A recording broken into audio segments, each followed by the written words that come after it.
Hello, everyone. I'm Sean. This is Hoon. And we are the Courageour Frights, back once again for another movie review. Yes. So this time we're reviewing James Gunn's Superman. Yes. It begins according to the poster there. Somehow Superman returns. Yes.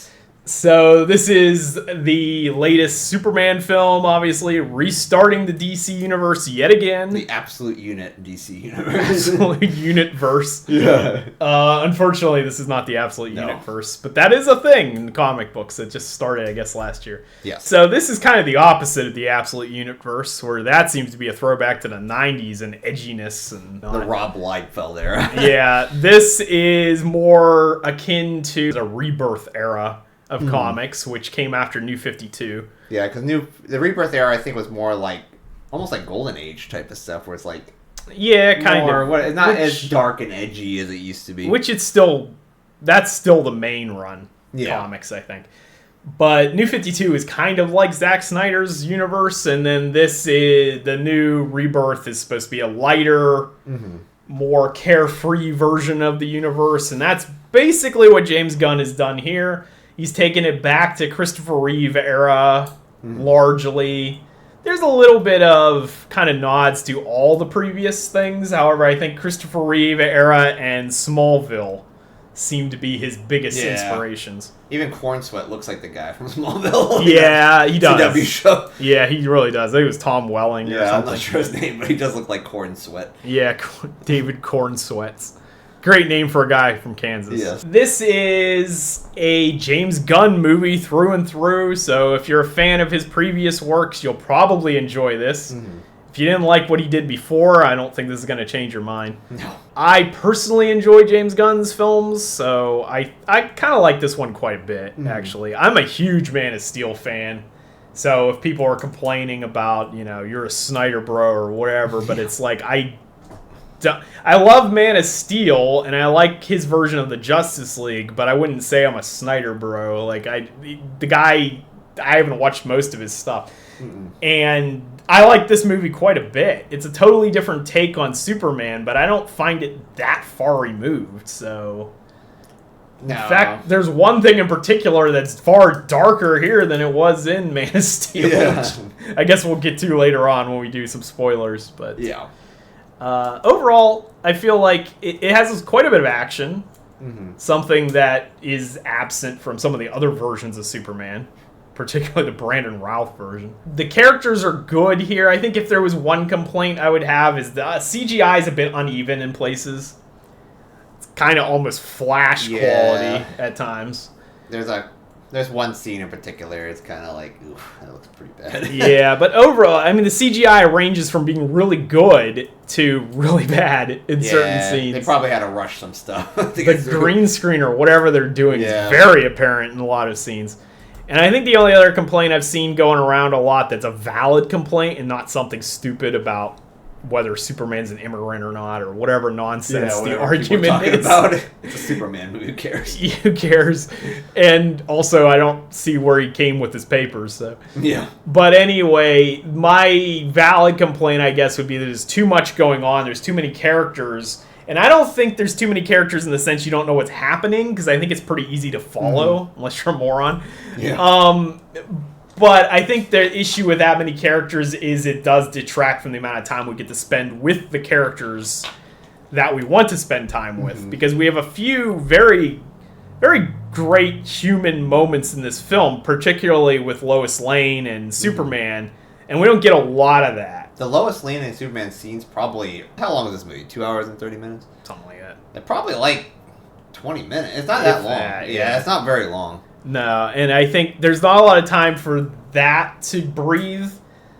Lex Luthor, we get quite a bit of, but we could still get some motivation here. Yeah. I mean, his motivation's there, but it's random.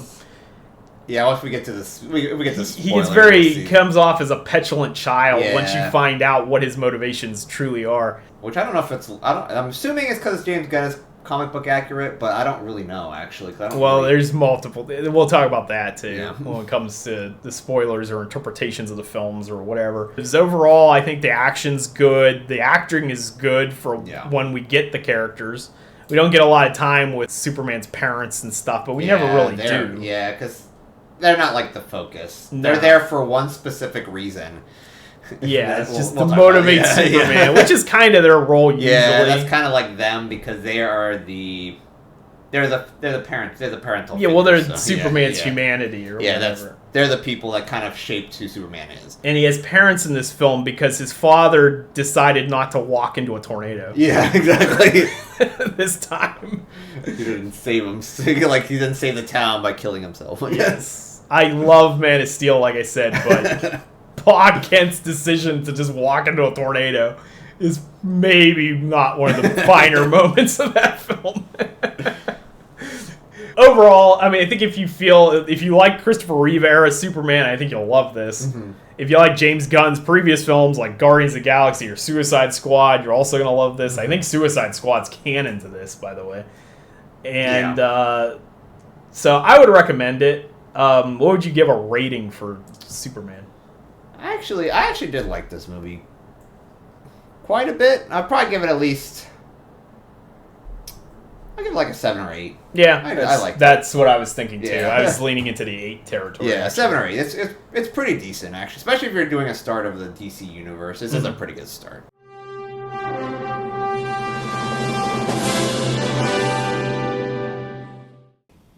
What's the S stand for? It's not an S. On my world, it means...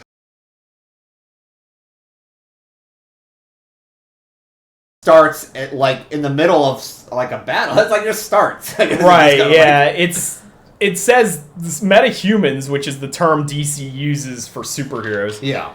The metahumans have been around for 300 years. Yeah. It says at the start. Superman's came here 30 years ago, and he's been Superman for 3 years at this point. So and he's never lost except this one time. This one time he gets beat by the hammer of Boravia or whatever. Talking spoilers all the time here. It turns out that that's fake. Yeah. He's Ultraman. Yeah, and this is where this is part of Lex Luthor's plan, which... I mean, yeah, Lex Luthor is kind of a little bit different of a character. His plan's weird. Yeah. He's greatly superior to Jolly Rancher Lex. Ahoy, ahoy! This one is definitely Lex Luthor. Yeah, this is more like I say, I don't know if this is comic book... I'm assuming it's comic book accurate because James Gunn. Well, here's the thing about comic book accuracy. Yeah. We're talking about a character that began in 1938, I believe. He's almost 90 years old. He's like 80-some years old. The character has been done so many different ways. We talked about that at the beginning. The difference between New 52 Superman, Absolute Universe Superman, and the Rebirth Superman alone, that's like less than, 10 years? Yeah. Not even 10 years. 5 years, maybe. There's so many different versions of him in just those 3 universes. And then you go back to Golden Age Superman. Yeah, and then you have, And the wackiness of Silver Age Superman. Yeah. Which comes into this because you have hypno glasses and all kinds of corny stuff. Super Dickory Superman. Super Dickory is probably like Golden Silver Age. Yeah, so we're talking our history with the character of Superman. Yeah. I really came to be a big Superman fan from Man of Steel. Before Man of Steel, I didn't care about Superman. But the one thing I do remember back in high school was when we discovered superdickory.com, which is it's like a collection of out of context Superman covers and panels where he's just a complete asshole. Yeah, where he's withholding water and from Aquaman. From Aquaman and Jimmy Olsen. Terrorizing Jimmy Olsen and torturing Lois Lane and all this other shit. So it's like that scene at the post-credit scene in this movie where Superman's like, I'm such a jerk sometimes. You are. He's like, the building is not perfectly aligned. They screwed that up though, because there's a scene in Superman 4, one of the most ridiculous Superman films, where one of his abilities is like a vision that can repair bricks or some shit. It's like bricklaying vision. And I thought that's what they were hinting at. Yeah, it could be. Superman 4 also, I think Nuclear Man. Oh, Nuclear Man. He's the bad guy in that. I think he's made from Superman's hair or something, which is what Ultraman's supposed to be in this. Ultraman in this movie, who's the Hammer of Boravia, is an evil clone of Superman made by Lex Luthor using Superman's hair for the DNA.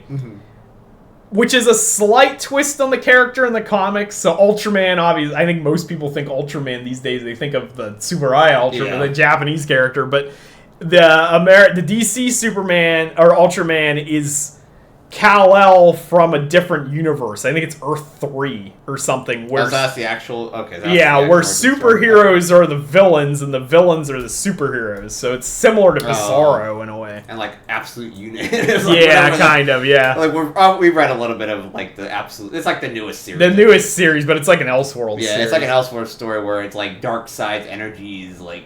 But it's a whole Elseworlds universe. Yeah, it's kind of very in depth. It's a little bit different. I mean, if you wanted to look at it on like Wikipedia. We made fun of it on our news channel when it first was announced because Batman looks ridiculous. He looks like Bane. He looks like he has a keyboard on his chest. He looks pretty ridiculous. He's like 800 pounds of muscle. Yeah, but it looks like something from the 90s. It's just like edgelord maximum type thing. So like I don't know. I might want to check it out. Yeah, because it actually sounds pretty interesting. Yeah, but Superman's like leaning into a villain there too. And then this one toys with the idea too. This is supposed to be the hopeful Superman. Yeah. And we get a hopeful Superman. However, there's one major problem I have with this movie, and that problem is that Jor-El and Lara, his parents, are like egotistical maniacs that like send Kal-El to Earth to conquer the planet. Yeah, he wants everyone to he wants to breed with all the women. Yeah, he's supposed to take as many wives as possible to create like a harem to bring about like the return of Krypton or something. And that's coming from Jor-El. Yeah. Which that's a huge departure because every other at least movie version of Jor-El has been good. Yeah, because he's like a scientist. It's all about like the good of humanity. I guess whatever, not humanity. Well, he tries to save Krypton, and eventually he's just like, at least Man of Steel, he's just like, you know what, you guys suck. Yeah. This planet deserves to die. But before that, I'm going to send my son off to save him. And he sends him to Earth because he would be powerful on Earth, but at no point does he even suggest that he should conquer the planet. Conquer the planet where people will be like, he's like a god among men, which it's almost like a slight to the Snyderverse version. Yeah. Maybe even like the Injustice version, I guess? Possibly. So it's like a hint. The funny thing is, if they had played that out to completion, like say Superman doesn't become evil because he only heard the first half of the message. Say he heard the second half of the message, would this have been a big budget Brightburn? Yeah, it probably would be, actually. But Brightburn was made by James Gunn's cousins. Because it has a scene that is almost from Brightburn. Ultraman looks like Brightburn. And he shoots him in the eyeballs with the laser, which is from Brightburn. Yeah, that's true. I forgot about that. Yeah, he does do that. And it's almost like, it looks exactly the same. Yeah.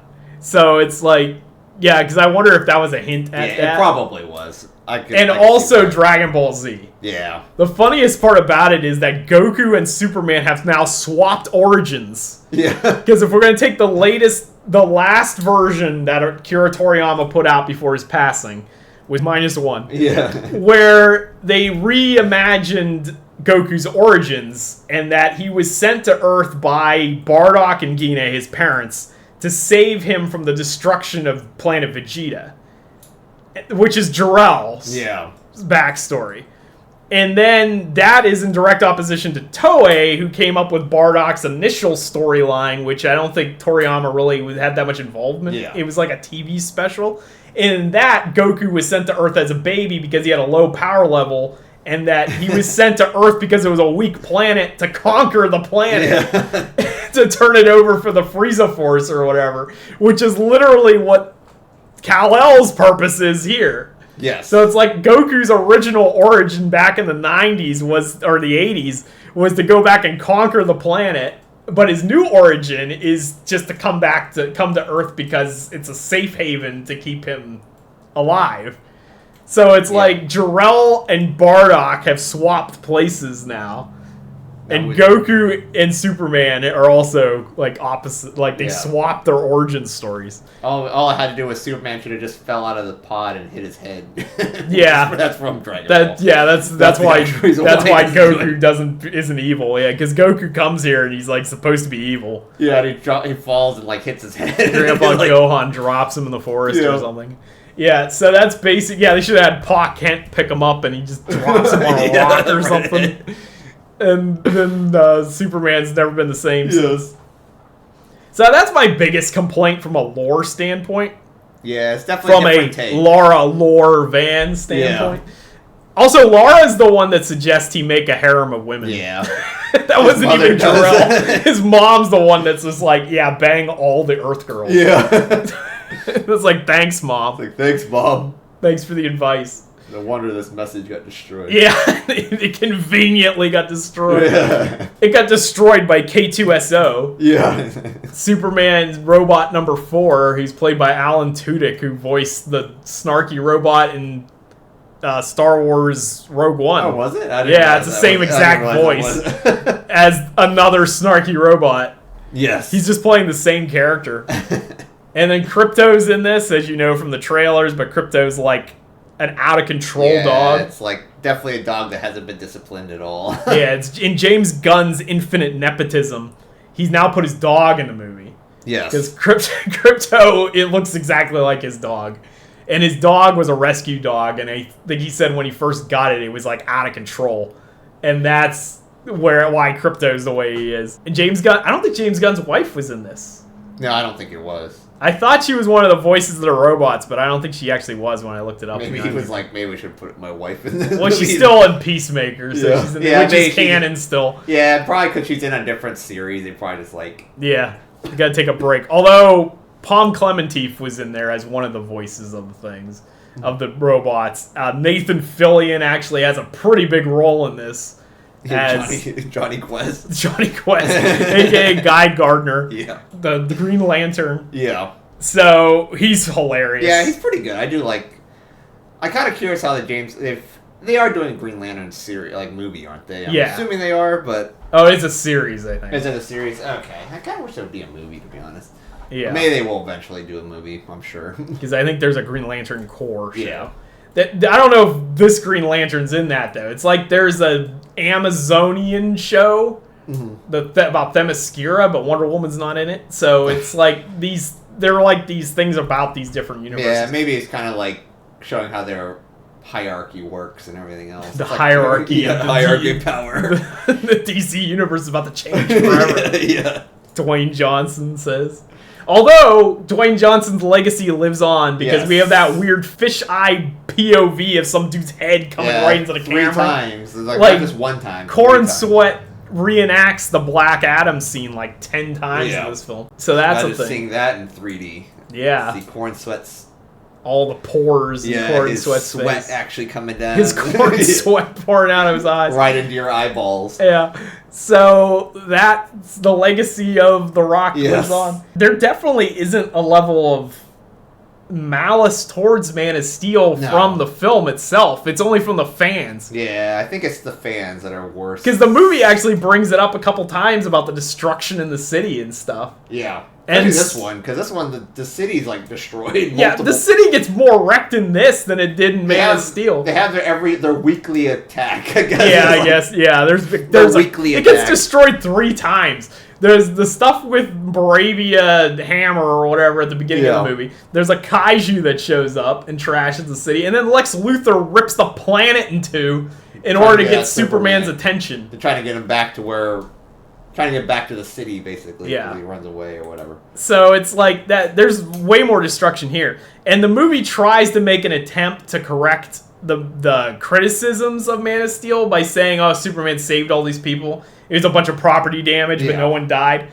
It's like, bullshit, nobody died. Unless Metropolis has a population of about 200 people. Yeah. Because the one skyscraper falls over. Like, the skyscraper falls over. It does a domino effect. It, like, knocks over a bunch of other buildings. You're telling me everyone got out of there. Yeah. Well, they said... perfectly fine. Well, they said 5 minutes earlier that the city need to evacuate. They have to leave. So everybody can just escape in 5 minutes. Yes. There's a scene where there's a woman on a bridge in a car trying to get away. There's, like, 6 cars on that bridge. Yes. Like, that bridge should be packed with cars. Especially Metropolis is, like, the most populous city in the world. Or whatever. Yeah, it's, like, millions of people, like, assuming... in, like, single file line getting out of there and, like... Yeah. in the most orderly fashion you'd ever see in a city would ever do. Right. And this one, people have, like, their pets and stuff. Like, people aren't just leaving. They're, like, bringing their luggage. They're bringing their turtles with them. Yeah, they're bringing their luggage with them. They're not leaving stuff behind. They're bringing all their stuff with them. Yeah. Like, Superman's saving squirrels and stuff. Yeah. I don't know if he has time to save every single person in the city. So... I mean, people are walking in front. I like the one scene where, like, with a girl. She just casually walks in front of right in front of an explosion. Yeah, explosions. It's like, yeah, he has to save everyone because everyone's just like everyone die. In Metropolis has zero situational awareness. Like, let me walk in front of this exploding canisters and no self-preservation instinct. Yes, that's a bit goofy. Yeah. I think it's in there. It's comic book logic. Yeah, which is fine. It's definitely something in comic book would happen. You have to kind of like they're just suspend disbelief a little bit. Yeah, they're like trying to rectify the Man of Steel problem. Yeah. But also, this is Superman 3 years into the job. Man of Steel was Superman like 3 days into the job. Yeah. Like, this one, obviously, he did fight because he did say the first time he lost was this time. So he had 3 years of wins. Yeah, that's a pretty good record. And it happens, fights every week because they're fighting intergalactic monsters every week. One of my problems with the movie, though, is that apparently Lex Luthor hates metahumans. Yeah. Which have been around for 3 centuries. Which I don't know. That wasn't one. It was kind of a weird motivation. At least one Silver Age comics motivation is Lex Luthor was in a fire and Superman saved him, but his hair burned off in the fire, and that's why Lex hates Superman. And I wanted that so badly to be the motivation here, but it wasn't. Other than that, did they ever explain why Lex Luthor? No, Lex just hates Superman. Other than being like because he's an alien. Because people like him more than him. Yeah, that's that what it is? Okay. Lex Luthor's basically Elon Musk. Yeah, he's kind of a weird. He's like a guy. Donald Trump, Elon Musk stand-in. Yeah, he's just like. I guess he's kind of an egomaniac. There's a lot of that going on in this movie, which kind of leans into the Zack Snyder-ness, where you're trying to make it more like feel like a real world situation. And we have a lot of stuff here that's like obvious nods at real world events. Boravia is obviously Israel. Yeah. And Jaranpur is obviously Palestine. Like, there's stuff that's just so blatantly obvious in their like ham-fisted take on politics, which I don't necessarily have a problem with that because comic books do that all the time. They always use current events. Everybody's using current events all the time. It's like people that complain about an ecological message in a kaiju film. Like, that's always been there. Yeah. So... And the idiots arguing over whether or not Superman's a legal or illegal immigrant is like the dumbest argument I think I've heard in years. Yeah. There's always something stupid on he's like literally it's a literal interpretation of illegal alien. Hey, yeah, where'd he get his papers from? He's an alien. Yeah. Not from Earth. Jarrell signed the paperwork before he sent him to Earth. Yeah, he swung by Ellis Island on the way to Kansas as he was crash landing. Yeah. Purpose for visit. Harem. I guess. Whatever. Why are you entering this country? I would like to create a harem. Yeah, I would like the rule of everyone. I would like to lord over the planet and create a harem. Yeah. He's a day-old baby says this at the customs office. Yeah, that's a real dumb argument. Yeah. But that's the world we live in. And we got cameo appearance from Sean Gunn again as Maxwell Lord. Maxwell Lord. Who was famously played by Pedro Pascal in the last one. Masterpiece that is Wonder Woman 84. Oh, yeah. Which weirdly exists in a world similar to this, but done more accurately to how it would have been done in the 80s. Yeah. Which is not a compliment. No. This film is trying to do a similar thing to Wonder Woman 84 and trying to create like the lighter-hearted feel of movies from that age, but with modern technology and more focus on the comics. Yeah. Wonder Woman 84, much to its detriment, was an absolutely accurate depiction of a 1980s superhero movie. Yeah. And I love 80s movies, but they did not know how to do a superhero movie. At least not until Batman. Yeah, that's why they died off after a while. Yeah. So this movie takes a lot of inspiration from comics and movies that came prior to it. James Gunn obviously has much more in-depth knowledge of comic books and stuff than a lot of filmmakers back then did. He's definitely, he'd be the typical comic book nerd, I guess. Yes, he wrote a very insightful blog in the early 2000s about which superheroes he'd like to bang the most. Yes. That's a thing. Yes. Although I guess it's not a thing anymore because it was deleted It was from the deleted. internet. But it's still on like the Internet Archives or whatever. You had to. But... I wonder how much of that's going to seep into this universe. Yes. So yeah, this is. You don't have to go into blow by blow spoilers or anything. Is there anything you really want to talk about with this movie before we talk about the universe as a whole? Yeah. The one thing another part about Superman, this movie he has a body count in this movie. Oh, he does. He hasn't implied. Well, I guess it's implied that he doesn't, but he does. Yeah, he does because there's. And by body count we mean like the old fashioned. Yeah, not the old fashioned, not his mom's version, I guess. We're old as hell here on this channel. Yeah. We don't know that new age terminology. So he kills, like his clone or whatever. Yeah, he kills Ultraman. And then he goes and like there's the Raptors, which is the Earth Force or something, or yeah, like the Planet Force. Watch. Yeah, Planet Watch. Which are just guys in Lex's like power Iron Man. armor. Yeah, they're like the Iron Men. They're like the Iron Man Corps, but they're regular guys. Yeah, there's regular guys. Superman punches a dude in the face. His teeth go flying. And like all his teeth fly out of his mouth. Like, that dude's probably dead. Yeah. They're in the air. They're like probably, I don't know how far up in the air they are. Like at least 100 feet. So he shoots everyone with his laser beams. He spins around like a helicopter, firing lasers just indiscriminately at buildings and people and everything else. Like, there's no way he's controlling the trajectory. All these people are like falling on top of each other, so they probably broke their neck. Like, these people are at least dead. Some of them were dead. They're probably cut in half. Also, the laser vision's probably cutting the tops off of every building in the city. So, and he didn't even care. Like, no, he doesn't care at all. He doesn't give a shit. Corenswet version doesn't care. And then you see Cavill's version. Like he's like crying because he killed one guy. Yeah, Cavill kills one guy and he's like, ah! And then this guy kills his clone and he's just like, I'm doing important stuff here. He's just a clone. Who cares? Who cares? It's one of the clones. And I guess you can make an argument that maybe he didn't die. Which is the argument for Superman 2 as well, but like if you watch the theatrical cut of Superman 2, I'm pretty sure Zod's just implied to be dead in that too. And then Christopher Reeve just smiles and laughs it off after he just murdered a guy. Yeah. The same guy that everybody complains about him killing in Man of Steel. Yes. Which he obviously is distraught by. Yes. But in here, he kills Ultraman, assumingly. I mean, they make a pretty big case earlier in the movie when Squiggle Man and Weird Baby. Yeah, that was another. That was a scene where it was a bad CGI. Yeah, that was Flash CGI. Bad. It reminded me of the baby that Ezra Miller put in a microwave in the Flash. Yeah, put in a microwave. That could have been either the movie or real life. Who knows? Yeah, it's for the audience to decide. But yeah, was that one of his moments in Hawaii, or was that part of the film? But that was like one of the parts. Like that CGI was bad. But anyway, that scene when they're going down a river that looks like Minecraft. Yeah. They make a point of showcasing how dangerous that is, and that like Superman even will die. Yeah. If he goes into that black hole. Then Ultraman gets thrown right into a black hole. Yeah. And like whatever, who cares? He's more powerful than Superman. He's just really stupid. Because he's like, the imperfect cloning probably was not good. Enhanced him or something. So, Lex Luthor did say that. He said he's more powerful than you, but he just doesn't have like the cognitive power. But I think it would be kind of neat if he came back at some point and something happened to him and mutated him and he's like Bizarro now or something. Yeah, I could see that. If they want to keep that, they probably could do that, actually. Because he's already an alternate origin of Ultraman anyway. It's similar. I mean, he's always been a version of Kal-El anyway. Well, not always, but most of the time. It's probably one of those things where you don't actually see him die, so... Right, it's kind of like they did with the Phantom Zone in Man of Steel, which meant that all the other Kryptonians potentially were alive, except for Zod, and then they never did anything with that.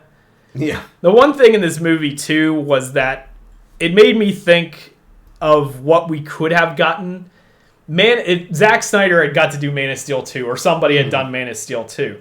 It wouldn't have been this lighthearted mood or whatever, but some of this stuff we probably would have seen in that. Yeah. Like the way the world evolved and stuff. Like we probably would have got a lot of the same. Some of the same stuff happens here. He turns himself into the authorities just like Henry Cavill did. He does like a bunch of stuff that's similar to Man of Steel, which is definitely a Superman trait. He's kind of like he's the stereotypical good guy. I guess. Superman like.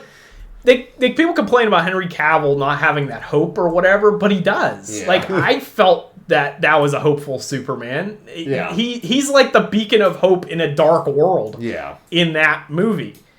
And this movie, he's similar to that. He's just in a brighter, more colorful world. But in some cases, this world is more fucked up than the Zack Snyder one. His parents wanted him to like rape and pillage the planet. Like there's a difference there.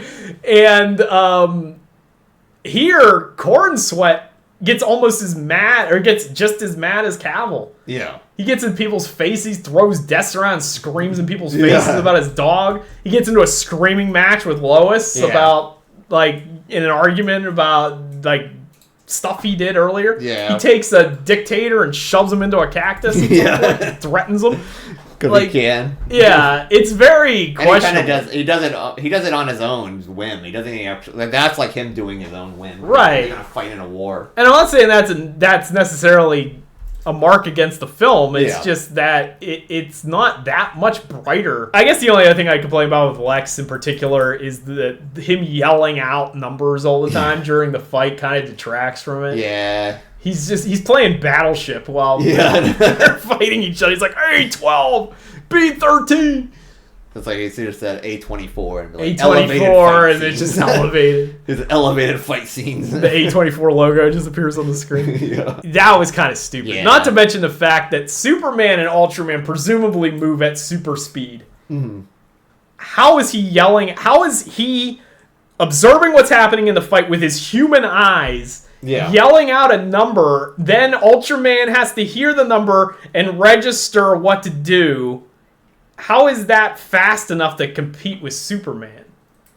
Wouldn't it be like the slowest way possible to like put input? Because he would have to know what to do, and he just kind of like, I guess maybe, does he say it before they actually do the fighting, or I don't know, maybe, I can't remember. No, he says it during the fight. Yeah, because he does it sometimes during, and then sometimes before, and sometimes after. Yeah. That's kind of weird. Well, he's like yelling, A1, A1, A1, as he's punching him in the face or whatever. He's just real adamant about steak sauce. Yeah, that's like, but steak house. He's like, I need they should have added an ad for A1 steak sauce and A24. Ultraman just start punching things when he's like, I need that A1 steak sauce. They just start punching like the waiter or something. Yeah, so that was a weird. Yeah, it's a little bit. Beyond that, I'm okay with everybody else. Guy Gardner's hilarious. Mr. Terrific is pretty terrific. Yeah, Mr. Terrific's pretty good. Like the supporting cast is pretty good. Hawk Girl's kind of just there. Yeah, she's probably the weakest out of the Justice Gang. And everyone, she just screeches all the time, and I think that's part of the character because I think it's like a power move or something. Yeah, I think it's like supposed to like startle you or something. Yeah, and my other question, I guess, before we go into the expanded universe is one of the motivations is everyone hates aliens. Yeah. In this continuity, but you tell me in 300 years no aliens arrived. Yeah.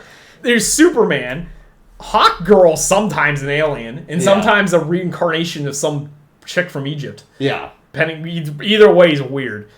And Guy Gardner is Green Lantern. Who the hell gave him the Green Lantern thing if there's no aliens? And also they have that guy with the helium. Yeah, the guy Metamorpho whatever. That guy that can change his like body into materials. He just looks like a guy from Guardians of the Galaxy. Like it shows him in an apartment with another like woman. Yeah. That's I'm assuming they knew each other. Yeah, I'm assuming that's the mom of Joey or whatever. Yeah, so obviously they must have a bunch of aliens running around. They have to just have aliens around, like weirder aliens than Superman. Yeah, because that one, he looks like some sort of monster. He's a squiggle man. Yeah, at one point, and his kid looks like also a weird monster. Yeah, so there's that. That's kind of goofy too. Yeah, because they said because Lex Luthor has like a pocket dimension that has like it's like a prison. Yeah, that is obviously filled with a bunch of different creatures and everything else, but other like political prisoners and stuff. So right. And you got like a kaiju from somewhere. That's one of the things that starting in the middle of a universe that's a little problematic is that stuff just happens and the audience just has to accept that. Yeah, that's the one thing. That's one complaint I have about it. Other than like the text scrawling that they had at the beginning, and they really should have at least maybe had like 5 minutes to kind of explain some kind of exposition. Yeah, kind of explain what's going on to get. But I mean, you can kind of get the idea, so it's not that's not really that's a nitpick. I wouldn't even take a point away for that. Yeah, I wouldn't either. It's just minor. It's definitely a directorial choice to do. Well, yeah, because he wants to. I understand he wants to skip the origin stories and stuff. We all heard it, but in this world, you've set up that we're right in the middle of everything. And why does Lex Luthor just hate aliens so much? So, like, stuff just happens, and you just accept it does because we're 3 years into this storyline or something. So, why does Lex Luthor have a hatred against aliens so much? We don't know. I guess he just does. He just does. He just hates them. And they sort of explain it. But kind of explain it, but they don't really explain it. He just hates everyone because he's like an egomaniac, I guess. Yeah, you're just supposed... Well, I guess the idea, too, is the thing with comic books... Yeah. You rarely know the whole story because unless you're really OCD, you're not going to read every single comic there's ever been. And if you're a fan of, say, like, you're a big Batman fan. Yeah. And I'm a big Wonder Woman fan. And, like, I like Superman a lot.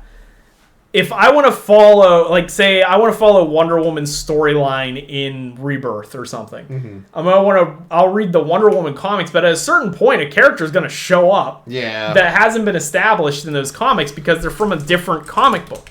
Same thing with Batman. Any of these characters, unless they live in an Elseworld story that's like in its own little bubble, at some point, you're going to come across, like, you're looking at New 52 right now. Same thing. Like, that's... At some point, characters from Superman or Wonder Woman or Green Lantern or Martian Manhunter or whatever are going to appear in your Batman comic. Yeah, and you have to read the other comics to see what's going on in the other comics. Right. So even if you get a Batman omnibus or something, it's going to have a bunch of missing issues from everything else.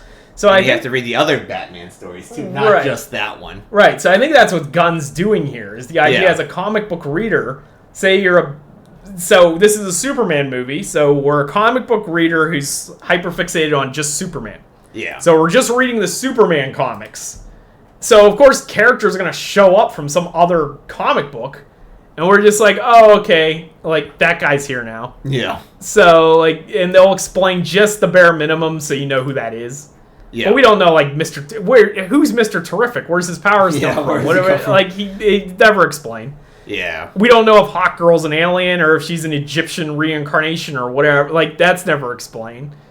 Guy Gardner talks a little bit about his vows or whatever to the Green Lantern Corps, but he doesn't talk about where they came from or when that happened or anything. Like, here we go. Here's a reading order for New 52. So this is an older reading order. Yeah. For the Court of Owls, the City of Owls, which is like the first arc of the Batman New 52. Yeah. So you gotta read Batman Volume 2, number 1, 2, 3, 4, 5, 6. Then you go to Nightwing Volume 3, 1 through 7. Right. Batman Volume 2, 7 and 8. So you kind of skip, so you have to fill in the gaps here. Yeah, and then a whole bunch of Nightwing. Then you go into Red Hood and Outlaws, number 8 specifically. Yeah. And then you go into Batwing number 9. Then you go into Nightwing number 8. Batman and Robin Volume 2, number 9. So that picks up where the original series is. Yeah. Then Batgirl, Volume 4, number 9. Then Red Hood, Detective Comics Volume 2. Birds of Prey, Catwoman number 9 is in there somewhere. All-Star Western, 9 through 12 issues. And then Batman Volume number 12 is the last one where it ends. Yeah. And that is the reading list for the first. And that's like if you want to watch TV, say you want to watch the CW, the Arrowverse. Yeah. Same thing. You need a chart. Yeah. There's literally really hard. When I was watching those episodes, I never got through the whole thing, but when I was watching them, I had to pull up a website that had like the chart in what order to watch this stuff in. Yeah. So, like, I think James Gunn's trying to cut to the chase by getting to stories he wants to tell, but not having to do all that damn build-up to get there. So, which is a detriment in some ways, but in other ways it gets to the point faster. Yeah. But it's done more cleverly than what James Gunn, or than what Snyder did. And I think that's one thing about also with I guess, movies is more like a visual medium compared to like a comic book, which is more like you can read the story or whatever. It's a little bit different. You have to do things differently. Right. You can't like here equate. I think the idea here is that, like I said, he wants to fast forward to the good parts. But it's not as haphazardly done as Snyder's verse, where he went from year 0 of Superman to death of Superman in one movie. Like, that was ridiculous. Where you're fighting like Doomsday. Yeah. It's like, that's like a major villain. Yeah. Death of Superman. You just jumped almost 60 years. Yeah, and it's in comics, because Superman was 1938. Doomsday's from like 1994 or something like that. Like that's almost like, you didn't even build up to that. No, it's that just suddenly Doomsday. Yeah, it's like you have Death of Superman already. Yeah, like that's because they were so far behind from Marvel. Yeah. At least Warner Bros. That was probably a studio decision. Yeah, at least to some extent, was they wanted to catch up to where Marvel was. So they wanted the big events already. Yeah, and it's like, I don't know. I think that kind of killed the DCU. The DC, or what is this? This is DCU. DCU. Yeah. It seems like this is more focused, but yeah. Well, here's the thing. I guess it depends on how well this does. It's doing fairly well, so we'll see what it ends up doing. Like, it's currently at over 200 million worldwide for one weekend, so it's not bad. But I guess we'll talk briefly before we end this. I guess we'll talk a little briefly about the direction Gunn's universe is going, because I think it's going to go in a surprising direction.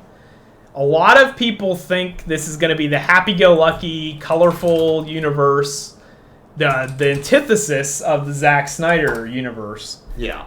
I don't know if that's the case, because next movie is, I believe, Supergirl, who Supergirl's introduced here as basically an alcoholic. Yeah.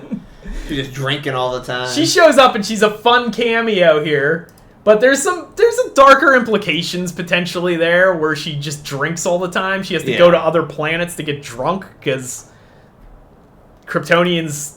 It's like Captain America's metabolism so high that he can't get drunk. Same with the Flash. Yeah. And so they have to go to planets with red suns to get drunk, because that makes you don't have superpowers on a red sun planet. And like, it's almost played up for laughs here, but it's kind of like Fat Thor, where it's laughs, but it's also to hide a lot of pain. Yeah. So it's like the Supergirl movie. I have a feeling James Gunn could potentially twist that into like the Rocket Raccoon thing, where the characters are assholes because they're trying to hide their pain or whatever, like that type of thing. That's a possibility with Supergirl. It also could be, it's probably going to be a blend. It's probably going to be happy-go-lucky, goofy stuff with some dark moments. Yeah, because definitely the stuff that James Gunn's pulling from is definitely a little bit darker stories. So. Supergirl can be goofy, and I think the general audience thinks Supergirl is always goofy, but Supergirl can also be dark. Because she grew up on Krypton. She's older than Superman, so... Yeah, she grew up on Krypton. Yeah, so she knows what's going on. So, whereas Superman didn't, he just saw a half of a recording. Yeah. Half of a recording and didn't watch the other half. Which I think actually, unfortunately, does create a bit of a plot hole. Yeah. Because the Supergirl we are introduced to doesn't seem like she holds back. She doesn't hide information from Kal-El. Yeah. And she doesn't soften things for him or whatever, because like she says, thanks for watching my dog, bitch, or whatever. Yeah. So obviously she's kind of crass. I don't know if, more than likely, if she knew Jor-El and all that stuff in Krypton, she probably would have known what Superman's purpose actually was. And when Superman goes on about his ideal, at some point he must have said his idealized view of what Krypton is to her, and she probably would have laughed in his face. Yeah. So... Well, obviously it's a little bit different than what he Right, because she would be like, why do you care about these pets so much? Like, talking about humans. Like, it would have been kind of like Vegeta versus Goku type of thing. Which Supergirl almost has Vegeta-esque qualities, depending on which comic book you're looking at. Because she grew up on the planet. So... Supergirl is the next movie. Yeah, it goes Supergirl, it goes Superman, which just came out July 11th. Because this is actually a new article here. I'm just going to look and see what it is. So July 11th was Superman, so that's the start, I guess. I guess Creature Commando was the start. Creature Commandos was the start, but it has a tiny bit of influence into this because Rick Flag Sr.'s introduced there. Oh, okay. And he's in this. So then Supergirl. Yeah, Supergirl, which is next year, June 26th. Yeah. 2026, according to his article. Right. So, and then Brave and the Bold is to be announced, but that's supposed to be the next movie. But I thought Swamp Thing was supposed to be coming out. No, there's a Clayface movie coming out. There's Clayface coming out? So that article's not complete. Yeah, this is not complete, because Clayface is not even on here. Clayface is supposed to be next fall, because I think it's in pre-production or something. Oh, or like almost done filming or something. Then Swamp Thing, which is, apparently James Mangold is directing. Yeah, James Mangold's directing Swamp Thing. And then The Authority, which I don't know what... The Authority, one member of The Authority is the engineer from this movie. Oh, is it? So okay. They'll probably... But The Authority's like Justice League, except for they don't care about the law. And they just kind of take matters in their own... It's like... It's almost like somewhere between Justice League and Suicide Squad. Like, they don't care. Yeah, they're saying Gunn saying that this is a hard time coming along. It hasn't been much of a priority, so right. It's probably gonna get pushed back. Yeah, and then Wonder Woman, which he only recently mentioned anything about Wonder Woman. Yeah, but if your phase is called Gods and Monsters, you think you would have an actual god in there? That would be Wonder Woman. Yeah. Okay, so the DCT, so it doesn't have Clayface. So this film or whatever Game Radar, whatever article sucks. Because Clayface, I think, is actually after Supergirl. Yeah, but that's what I was gonna point out. Like, so that's not counting the TV shows, which you've got on there too. Peacemaker's actually the next thing. So it was like Creature Commando was the first one. So we have Peacemaker season 2, August 21st to 2025. So that's supposed to come out pretty soon. Then the Lanterns, which I'm assuming is the Green Lantern show. Yeah. Release date 2026, and then Waller is apparently another one that's coming out. Mm-hmm. Paradise Lost is the Amazonian one, and Booster Gold, which I forgot about Booster Gold, but that's a pretty popular character. Yeah, Booster Gold's like a con man from the future or something that pretends to be a superhero. Yeah, which he goes in the future, gets like items from the future, and brings super it back. Advanced technology for the future. Like, you're a superhero, but he's like he's a con man. I personally thought that would have been the Chris Pratt role if he was going to be in this. So there probably might be a couple other ones that aren't showing up in this website, but so that's what I'm saying though. When you're talking about this universe is supposed to be all colorful and happy-go-lucky classic era, but then your next movie after Supergirl is Clayface. Yeah, which Clayface is about like almost like a struggling actor. Yeah. That kind of like down his luck and got some sort of like clay on him, and it's pretty dark because James Gunn described it as being tonally similar to 1986 The Fly. Oh yeah, which is incredibly dark. Yeah, film. It's a body horror movie. Yeah, and I'm assuming that's where Batman's going to show up, possibly because that's a major villain. For yeah, that's a Batman Rogues Gallery. Yeah, thing. So like that, I think. That's going to be dark. Swamp Thing's probably going to be dark. Yeah, Swamp Thing's always like a dark because he's describing that as a gothic horror film. Yeah.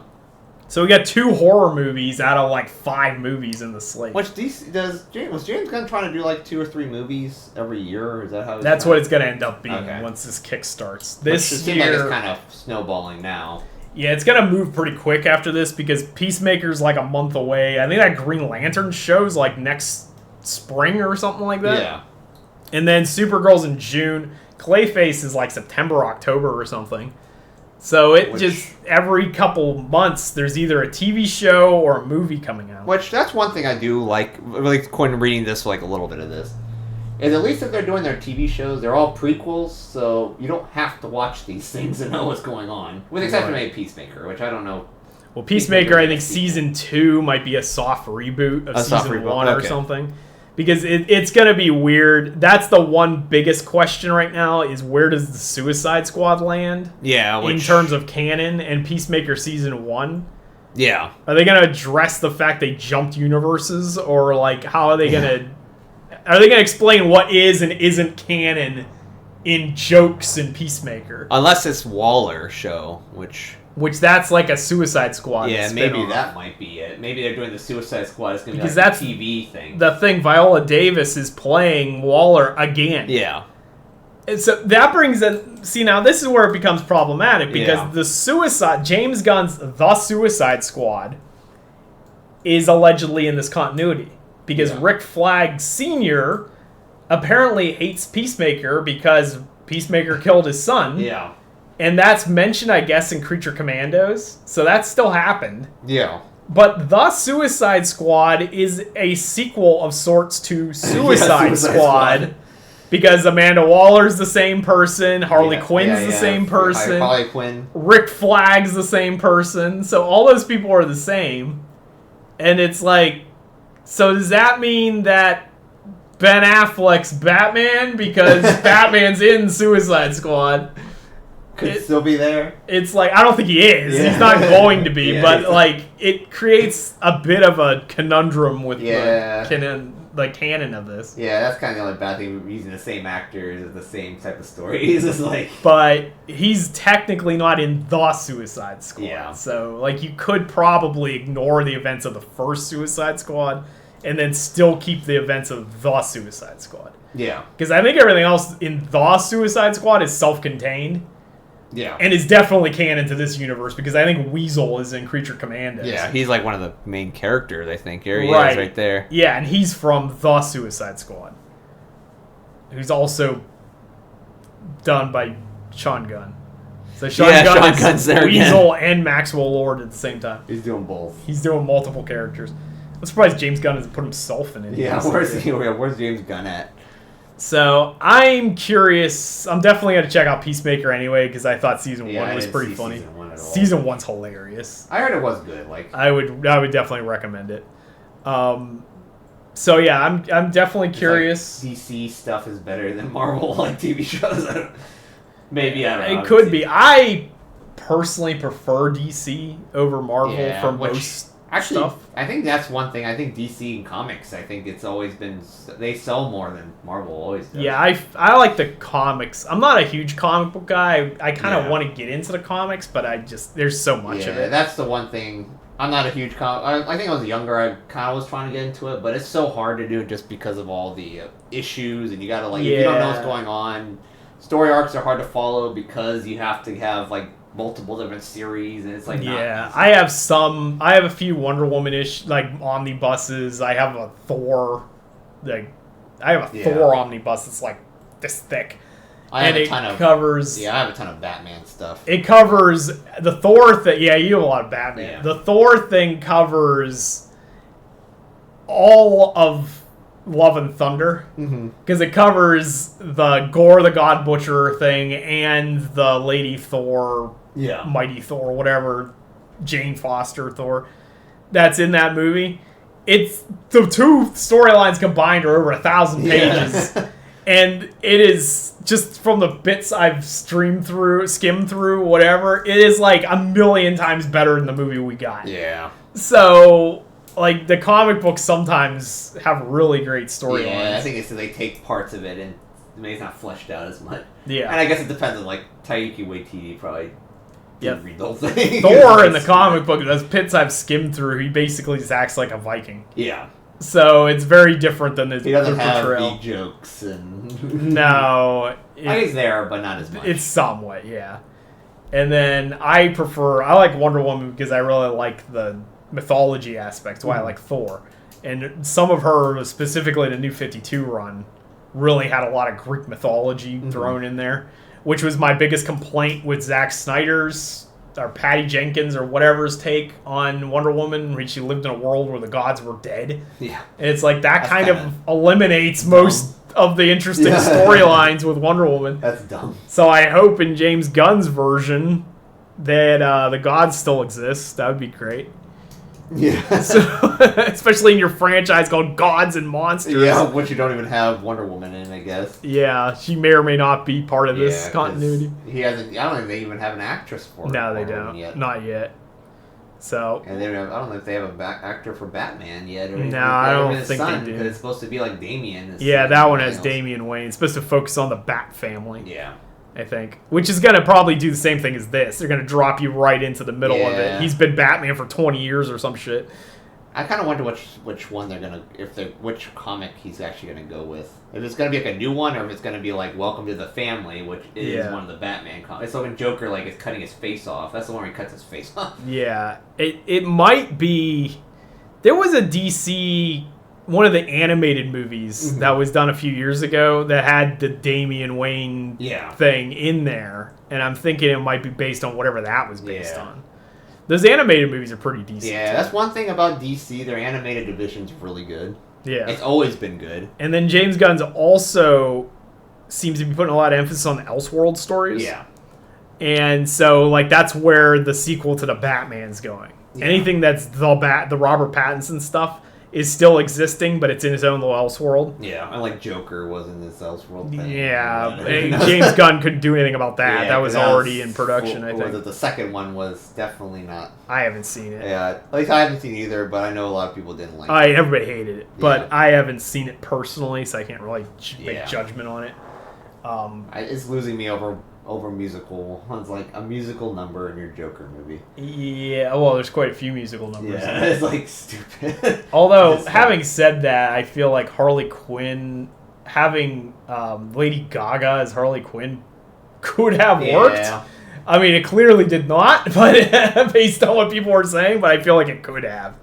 Yeah, especially given better writing or something. Margot Robbie doesn't want to do. I don't know if she ever said that she didn't want to do it. Well, it's a different version of the character. Yeah. It'd be weird for her to be in there because it's not the same. Her Joker. version is like more like. She needs a better Joker though. Yeah.